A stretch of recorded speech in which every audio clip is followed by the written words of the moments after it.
இன்று இருக்கின்ற அளவை விட பிரம்மாண்டமான வெற்றி பெற, மிக பிரம்மாண்டமான வெற்றிகளை குவிக்க, ஆனந்தமாக வாழ, சந்தோஷமாக வாழ, நிம்மதியுடன் மன நிம்மதியுடன் மன நிறைவுடன் வாழ, எங்கும் சந்தோஷம் எங்கும் ஆனந்தம் பரமானந்தம் என்ற ஒரு நிலையில் நீங்கள் இருக்க வேண்டும் என்று ஆசைப்பட்டால் நான் சொல்கின்ற இந்த விஷயங்களை செய்து வாருங்கள். நமக்கு குருநாதர்கள் தேவையில்லை, மாயாஜாலங்கள் தேவையில்லை, மந்திரங்கள் தேவையில்லை, ஹோமங்கள் தேவையில்லை.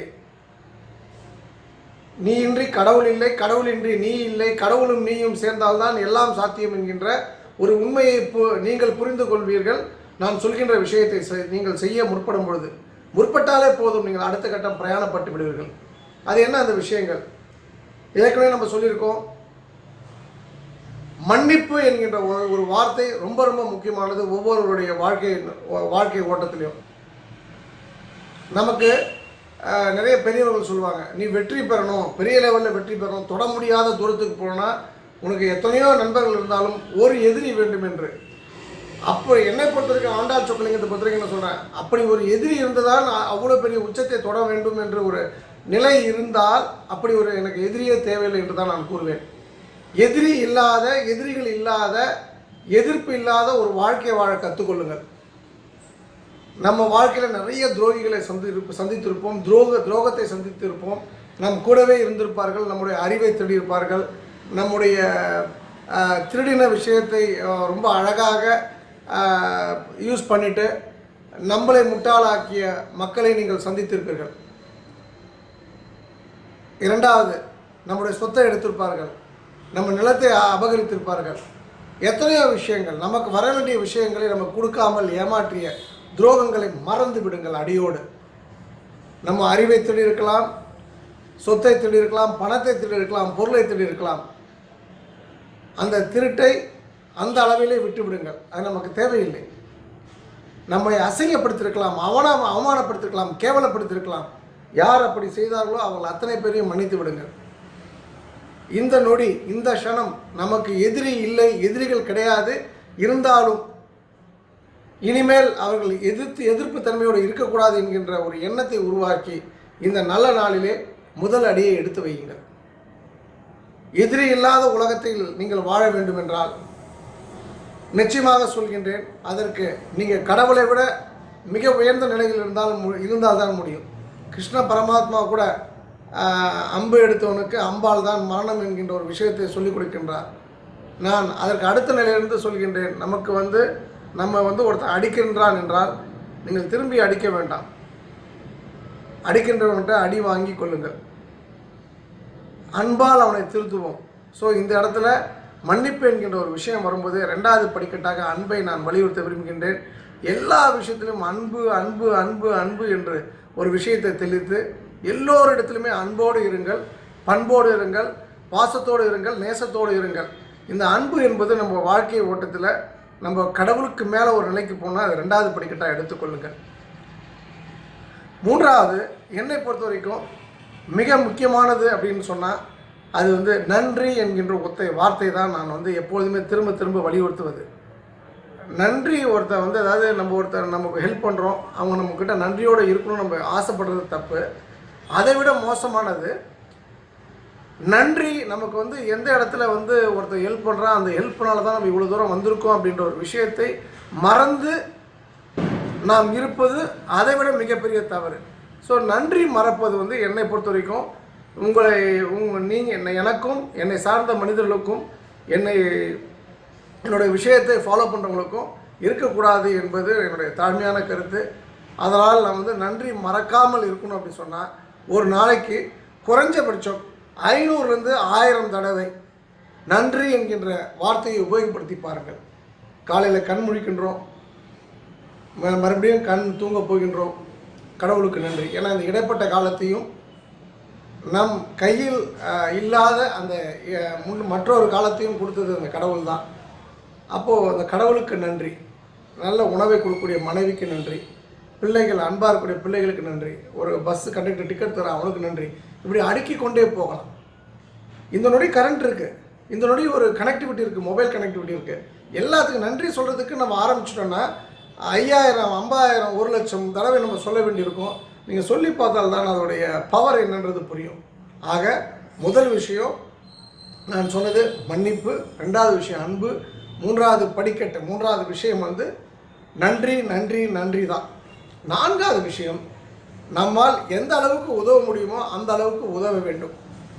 இப்போ ஒரு நாளைக்கு ஒரு ஆளுக்கு உதவ முடியும் அப்படின்னு சொன்னால் இந்த வருடத்துலேருந்து இந்த நாள்லேருந்து 2 பேருக்கு உதவுங்க. உங்களால் 2 பேருக்கு உதவிட்டு இருக்கீங்க, உதவக்கூடிய நிலைமையில் இருக்கீங்கன்னா 4 பேருக்கு உதவ ஆரம்பிங்க. இறைக்கின்ற கிணறு தான் சுரக்கும். எந்த அளவுக்கு கொடுக்குறீங்களோ அந்த அளவுக்கு பெரிய அளவுக்கு நீங்கள் செல்வந்தராக மாறுவீர்கள். அந்த செல்வந்தராக மாறும்போது செல்வம் உங்களிடம் சேரும்போது ஒரு விஷயம் நடக்கும். அதாவது செல்வம் எல்லாருக்கிட்டுமே சேரும். அது பணம் பிடித்தவன்ட்டையும் சேரும், பணத்தை பிடிக்காதவன்ட்டையும் சேரும். அப்போ இந்த இடத்துல பணம் யாரிடம் தங்குகின்றது என்று பார்த்தால் ரொம்ப ரொம்ப முக்கியமான விஷயம் நீங்கள் கவனித்து பார்த்தால், எவன் ஒருவன் தன்னலம் கருதாமல் பொது நலத்துக்காக சுயநலம் கலக்காமல் உதவுகின்றானோ அவனிடம் பணம் பெரிய அளவில் சேர்கின்றது. அப்போ நீங்கள் பணத்தை பெரிய அளவில் இருக்கணும் அப்படின்னு சொன்னால் தயவு செய்து பணத்தை நிறைய செலவு பண்ணுங்கள். இது 4வது விதி. ஏற்கனவே நான் சொல்லியிருக்கேன், தானம், சமாதானம், நிதானம். ஸோ இந்த 3 விஷயங்களில் இப்போ நம்ம தானமும் பார்த்துட்டோம், சமாதானம் எல்லா கூடயும் சண்டை சச்சரவு இல்லாமல் கார்டியலாக போயிடுறதையும் பார்த்துட்டோம். இதுக்கு அடுத்த விஷயம் நிதானம். எந்த அளவுக்கு நீங்கள் பொறுமையாக இருக்கின்றீர்களோ அந்த அளவுக்கு நீங்கள் பிரம்மாண்டமான வெற்றியை ஈட்ட முடியும். நிறைய பேருக்கு வந்து அந்த ஆத்திரக்காரனுக்கு வந்து புத்தி மட்டுன்னு ஒரு பழமொழி உண்டு.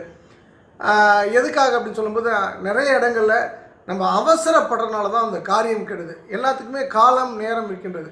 இன்றைக்கி வந்து நம்ம அம்பானி மாதிரி ஆகலாம், யாருமே ஆக முடியாதுன்னெலாம் கிடையாது. கால நேரம் பொருந்தி வரும்போது அம்பானியோட பெரிய பணக்காரனாக கூட ஆக முடியும். ஆனால் இன்றைக்கே நான் வந்து சொக்கலிங்கம் என்கிட்ட வந்து 10 லட்ச ரூபா பணம் இருக்குது, நான் நாளைக்கே வந்து ஒரு 10 லட்சம் கோடி எனக்கு பணம் உள்ள பணக்காரனாக ஆகணும்னா ஒன்று நம்ம கடவுளாக இருக்கணும், இல்லைன்னா ஏதாவது இந்த சூப்பர் பவர் மெஜிஷியனாக இருக்கணும். இது 2 இருந்தால் தான் சாத்தியம். இல்லாவிட்டால் அது சாத்தியம் இல்லை. அப்போது நீங்கள் அம்பானி லெவலுக்கு ஆகணும், அம்பானியோட பெட்டராக ஆகணும், அதானியோட பெட்டராக ஆகணும் அப்படின்னு சொன்னால் நான் டெஃபினட்டாக சொல்கிறேன், எல்லா சாமானியனுக்கும் அது சாத்தியம்தான். சாத்தியம் இல்லாத விஷயங்கள் எதுவுமே கிடையாது. ஏன்னா இந்த இடத்துல நீங்கள் அது எப்போ சாத்தியம் அப்படின்னு நீங்கள் எனக்கு கேட்டிங்கன்னா நான் அதுக்கு சொல்லக்கூடிய ஒரே விஷயம் சரணாகதின்ற ஒரு விஷயம்தான் அதை சாத்தியப்படுத்தும்.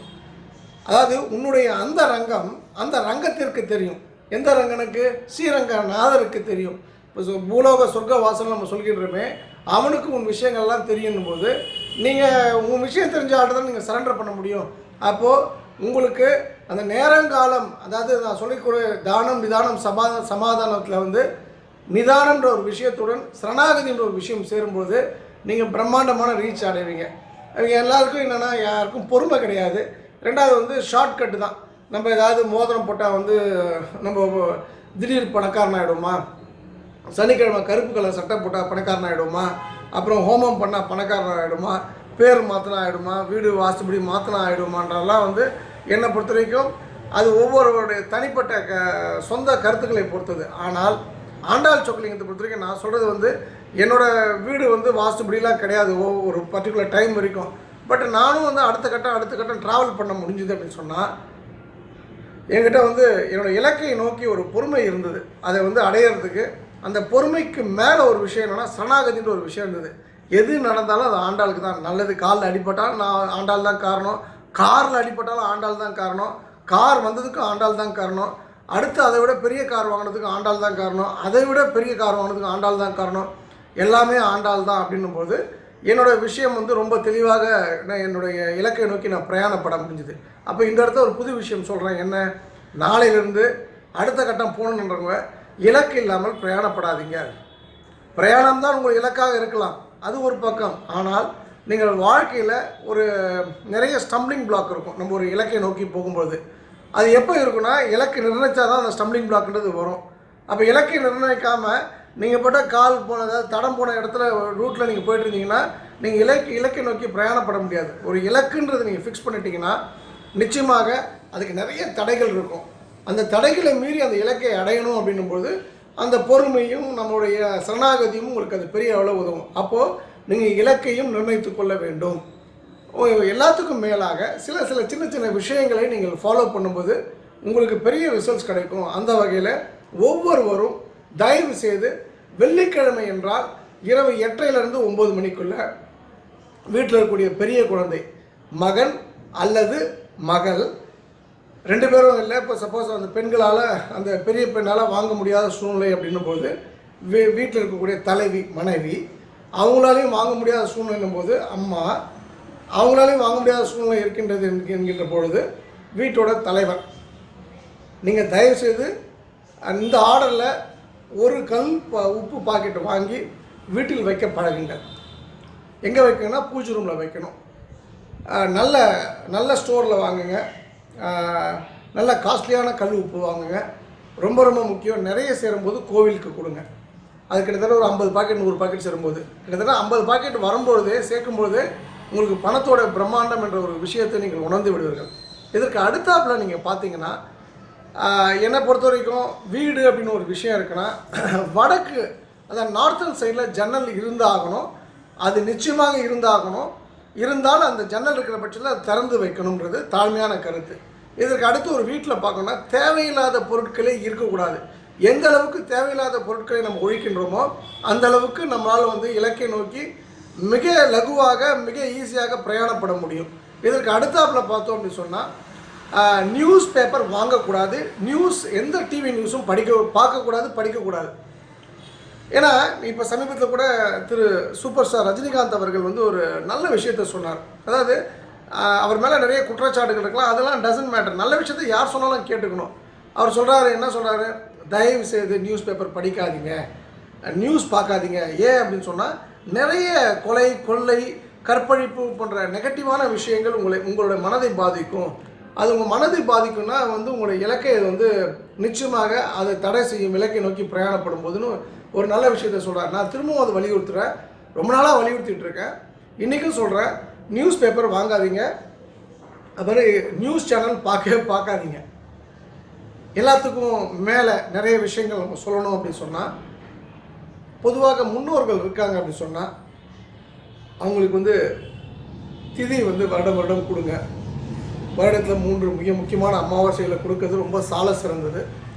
அதே போல் இறந்தவர்கள் படம், வீட்டில் முன்னோர்கள் படம், தாத்தா பாட்டி அப்பா அம்மாவோட படம் இருந்ததுன்னா நிச்சயமாக அது இருக்க வேண்டிய இடம் பூஜை ரூமில் தான். காமாட்சியும் ஆண்டாலும் என்னுடைய பெற்றவர்களுடைய உயர்ந்தவங்க கிடையாது. எனக்கு இந்த உலகத்தை அறிமுகப்படுத்தியவர்கள் எனக்கு காமாட்சி ஆண்டாள் முருகர் யார் சொன்னதுன்னா எங்கள் அம்மா அப்பான்னும் பொழுது, எங்கள் தாத்தா பாட்டின்னு சொல்லும்போது அவங்க தான் முதல் கடவுள். அப்போது நிச்சயமாக நீங்கள் உங்களுடைய பெற்றோருடைய அல்லது தாத்தா உயிரோடு இல்லாத பட்சத்தை துரதிருஷ்டவசமாக இறந்துருந்தாங்க அப்படின்னு சொன்னால் அவங்க படத்தை தனியாக வைக்க வேண்டாம், பூஜை ரூமில் வைங்க. உங்களோட குலதெய்வ வழிபாடு பெரிய ரோல் ப்ளே பண்ணும். குலதெய்வத்தை நெக்லெக்ட் பண்ணாதீங்க. நிறைய பேர் இந்த குலதெய்வம் கோயிலுக்கு போகிறதே கிடையாது. நீங்கள் எவன் ஒருவன் குலதெய்வத்தை ரொம்ப ரெகுலராக குலதெய்வ கோயிலுக்கு போய் குலதெய்வ வழிபாடை வச்சுருக்காங்களோ அவனுக்கு இலக்கை எளிதாக எட்டி பிடிப்பது என்பது ஒரு பெரிய ஒரு விஷயமாகவே இருக்காது. நோ டைமில் they will reach the goal post, the final end point அந்த பர்டிகுலர் விஷயத்தில். அப்போ நீங்கள் அடுத்த கட்டம் பிரயாணப்படணும்னா தயவு செய்து நீங்கள் குலதெய்வ வழிபாடுன்றது உங்களுக்கு நிச்சயமாக இருந்தாகணும். மேலும் சில விஷயங்கள் நான் சொல்லணும் அப்படின்னு சொன்னால், தண்ணீர் சிக்கனம் ரொம்ப ரொம்ப முக்கியம். அது ஹோட்டல் சாப்பிட்ற போவதாகட்டும் அல்லது வீட்லேயே ஆகட்டும், ஒரு சொட்டு கூட தண்ணீரை நம்ம விரயம் பண்ணக்கூடாது. ஃபார் எக்ஸாம்பிள் நம்ம மெட்ராஸ் போன்ற இடங்கள்லாம் பார்த்திங்கன்னா தண்ணி கஷ்டத்துக்கு லாரியில் தண்ணி எடுத்துகிட்டு வருவாங்க. எங்கே பார்த்தாலும் தண்ணி சிந்திட்டு போகும். ஏன் அப்படின்னு சொன்னால் நமக்கு எல்லாருக்கும் திமிர், அஜாக்கிரதை. தண்ணீர் எங்கே வேணால் கிடைக்கும், எப்போ வேணால் கிடைக்கும்ன்ட்டு. இப்போ அதே ஒரு பெட்ரோல் டீசல் லாரியில் போகுது, அது எங்கேயாவது ஒரு சொட்டு கொட்டுமா? கொட்டாது. ஏன்னா அது பணத்தோடு நம்ம டேக் பண்ணுறோம். ஒரு 70 ரூபா லிட்ரு, 100 ரூபா லிட்ரு, இல்லை 60 ரூபா லிட்டருன்னு சொல்லும்போது அந்த 60 ரூபா 70 ரூபான்னு வரும்பொழுது அதை ஒழுங்காக மூடி எடுத்துகிட்டு போகக்கூடிய அறிவு படைத்த நம்மளுடைய முட்டாள் மக்களுக்கு, முட்டாள் அரசியல்வாதிகளுக்கு ஏன் தண்ணியை பத்திரமா எடுத்துகிட்டு போக தெரியாதா? தண்ணீர் எந்த கண்ட்ரோலும் இல்லாமல் பூமியிலேருந்து கிடைக்குதுன்றதுனால தான் இந்த பிரச்சனை. என்னை பொறுத்த வரைக்கும் நான் உங்களுக்கு சொல்கிறது, அரசியல்வாதிகள் இது போன்ற செய்கைகளில் ஈடுபடக்கூடிய முட்டாள் மனிதர்களையும் மக்களையும் நம்ம மறந்துடலாம். நீங்களும் நானும் திருந்திப்போம். தண்ணீரை ஒரு சொட்டு கூட நம்ம விரயம் பண்ணக்கூடாது. In any form at any given point of டைம்ன்றதை நீங்கள் தயவுசெய்து புரிஞ்சுங்க.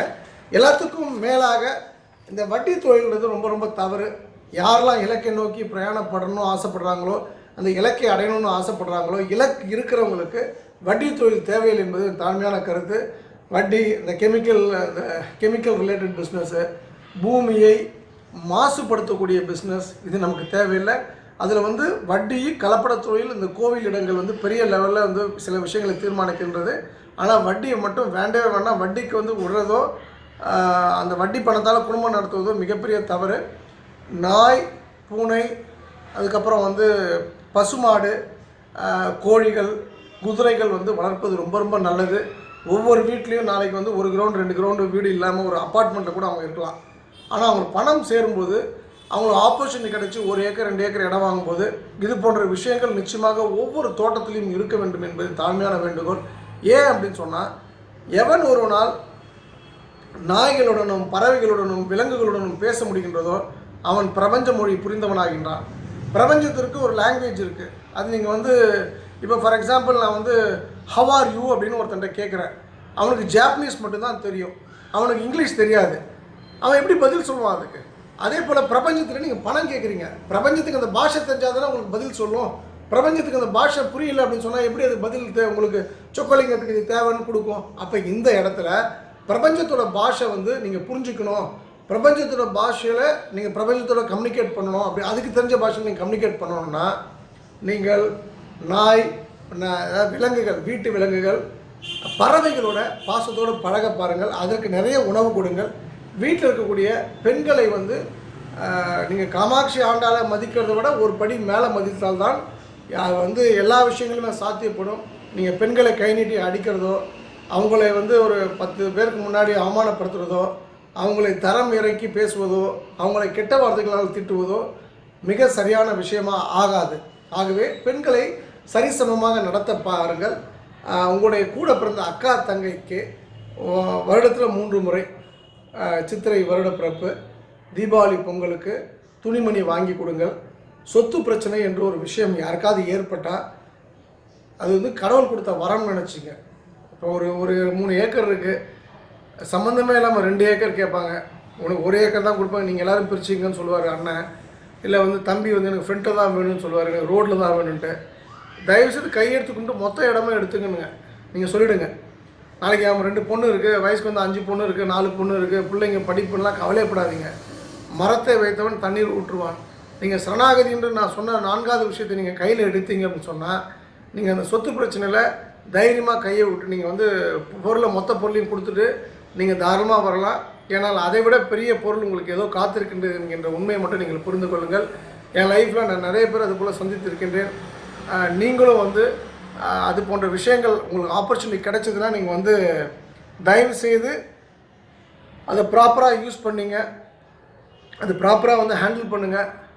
ஃபைனலாக ஒரு விஷயம் என்னென்னா, பணம் வந்து எங்கேயுமே கிடையாது, அமைதி எங்கேயுமே கிடையாது. நான் சொல்கிறது வந்து வெளியிலலாம் கிடையாது, வீட்டுக்குள்ளே இருக்குது அப்படின்னு சொன்னால் அமைதி, பணம், இந்த எல்லா நிறைய செல்வங்களும், நீங்கள் சொல்லக்கூடிய எல்லா செல்வங்களும் வீட்டுக்குள்ளே இருக்குது அப்படின்னா அதுக்கு என்ன அர்த்தம்னா, நீங்கள் பண்ண வேண்டியது ரொம்ப ரொம்ப சிம்பிள். நான் சொன்ன எல்லா விஷயத்தையும் கூட விட்டுறலாம். நீங்கள் சண்டை போடுங்க, பழிக்கு பழி வாங்க, கத்தி தூக்கி கத்தியை ஒருத்தனை குத்துங்க, என்ன வேணால் பண்ணிங்க, அதுக்கான தண்டனையை நீங்கள் செப்பரேட்டாக அனுபவிச்சிங்க. பட் இது எதுவுமே நான் ஃபாலோ பண்ண மாட்டேன் சொக்கலிங்கம். ஆனால் ஒரே விஷயம், ஏதாவது சிம்பிளான விஷயம் ஃபாலோ பண்ணுன்னு சொன்னால், நான் சொல்லக்கூடிய ரொம்ப சிம்பிளான விஷயம், உங்கள் வீட்டில் இருக்கக்கூடிய குழந்தைகளோட, பக்கத்து வீட்டில் இருக்கக்கூடிய குழந்தைகளோட அவங்க லெவலுக்கு இறங்கி விளையாட ஆரம்பிங்க. உங்கள் லைஃப்பில் என்ன நடக்குதுன்னு பாருங்கள். ஏன்னா இந்த குழந்தைக்கு தான் அது பேச கற்றுக்கிறதுக்கு முன்னாடியே தனக்கு பசிக்குது என்கின்ற ஒரு விஷயத்தை அழுகை மூலமாக தன்னுடைய தாய்க்கு தெரிவித்து தனக்கு தேவையான ஆதாரத்தை, உணவு ஆதாரத்தை தாயிடமிருந்து பெற்றுக்கொள்கின்றது பேச தெரியாத ஒரு குழந்தை. அப்போ அது வந்து நடக்கிறதுக்கு முன்னாடியே பிறந்த உடனே அழுகை எனும் புரட்சி செய்து தான் தனக்கு தேவையானதை பெற்றுக்கொள்கின்றது என்று ஒரு அழகான வார்த்தை வாசகம் உண்டு. அதுபோல் நீங்களும் நீங்கள் பார்த்தீங்கன்னா அதுக்கு அடுத்த கட்டத்தில் இருக்கக்கூடிய குழந்தைங்களாம் எனக்கு இது வேணும் அப்படின்னு சொன்னால் அது வந்து எப்படியாவது அம்மாக்கிட்டேயோ அப்பாக்கிட்டேயோ சண்டை போட்டு புரண்டு விழுந்து புரண்டு கெஞ்சி கூத்தாடி கொஞ்சி எப்படியாவது வாங்கிடுவாங்க. அப்போது இந்த இடத்துல நீங்கள் தான் கடவுள், உங்கள் குழந்தை தான் நீங்கள். அப்போ கடவுள்கிட்ட நீங்கள் எப்படி வாங்கணும்? ஒன்று சண்டை போட்டு வாங்குங்க, இல்லை கொஞ்சம் வாங்குங்க, இல்லை அழுது புரண்டு வாங்குங்க. இப்போ நீங்கள் எப்படி போனாலும் வந்து கடவுள் கொடுப்பார் அப்படின்றத நம்பி, அப்போ அந்த குழந்தையோட சைக்காலஜியை நீங்கள் யூஸ் பண்ணிங்கன்னா உங்களுக்கு லைஃப்பில் என்னெல்லாம் தேவை, என்னெல்லாம் வேணும்னு ஆசைப்படுங்களோ அது எல்லாமே கிடைக்கும். அப்போது எல்லாமே பண்ணால் த பெஸ்ட் ரிசல்ட் உங்களுக்கு எப்போவுமே உண்டு. எதுவுமே பண்ண முடியல, எனக்கு ஒன்றே ஒன்று பண்ணுன்னா ப்ளே வித் கிட்ஸ்.